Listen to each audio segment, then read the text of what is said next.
Hi everyone, this is Chandra with Wild Root. Hey, I wanted to do something a little bit different today. I feel like I miss out on a lot of great opportunities to share with you guys because, I'm always hoping to make the videos the very best that I can, and there's a lot of editing and it takes time. So I thought this video could be a little more candid.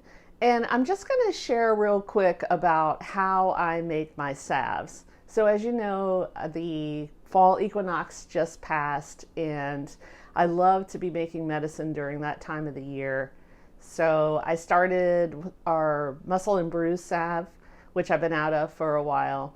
And I'm going to flip the camera around so you can see how this whole process starts.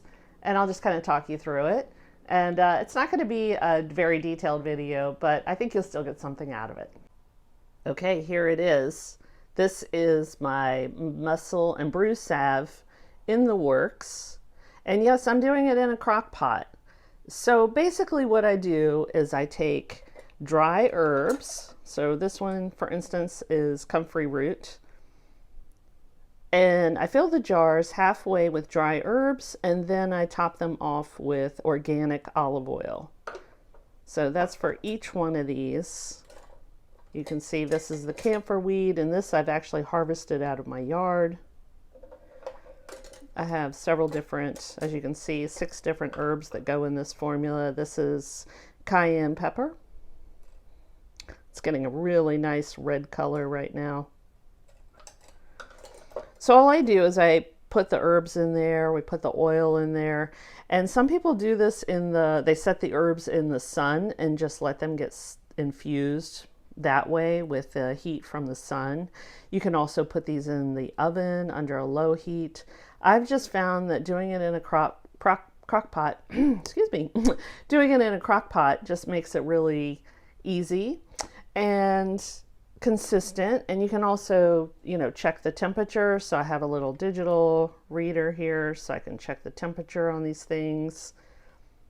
And you don't want the temperature to be too high. So usually what I do is I crank up the heat on the crock pot and then I turn it down.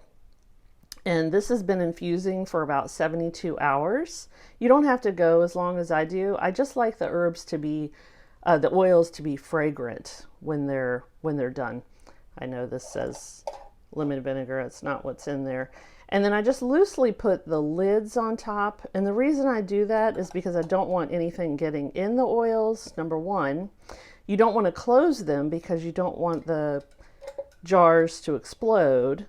But at the same time, I can check to see if there's moisture on the underside of the jar. You don't want any moisture in your salves. That would be bad. That would cause it to become rancid. So I like to, check out the lids, and like all of these are nice and dry. So there's no moisture getting in the salves. Oops, we'll dry that one. You can see the water is kind of low right now. And usually I keep the water up to the neck of the jar.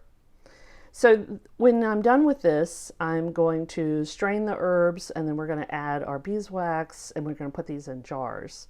You could also just make some nice oils from these if you strain them out, and then you'll have an oil that you can use the same way as you would a salve.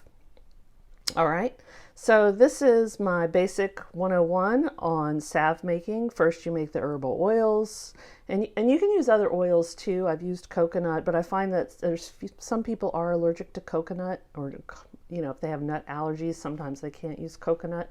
So I've just gone to using strictly organic olive oil in my formulas. So, all right, I hope y'all enjoyed this little video, and I might do something a little more in depth in the future, but this gives you a little nugget of something to, contemplate. Maybe you want to try this yourself, and I'll see you in the next video. Bye.